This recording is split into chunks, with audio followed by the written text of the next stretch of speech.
Hi guys, welcome back to my channel. If you're new here, I'm Favour. I'm a year 13 student and my channel is mostly about all things productivity, studying, self-help, personal development.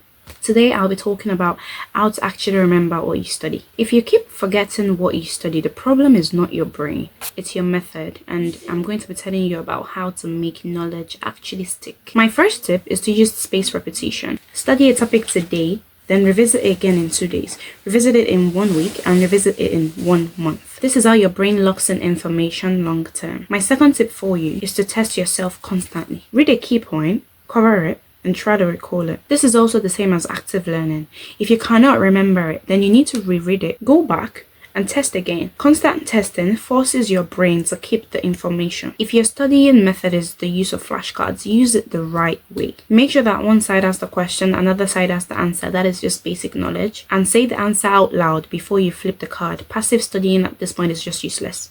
At any point is useless. And if you keep cheating whilst using flashcards, you're cheating yourself. My next tip for you is to rewrite and explain it in your own words. If you cannot teach it to a 10-year-old and they would understand, you don't actually understand it. My last point is to use weird memory tricks. The crazier the image, the better it sticks. For example, if you're trying to remember mitochondria, picture a tiny gym inside your cells where energy is being generated. That's what I can come up with. Now, you won't forget it. The key to remembering is that you don't just read, you test yourself constantly. I hope that these tips will help you. Put in the comment section anything else that you'd like me to talk about. Thank you very much for watching. Bye!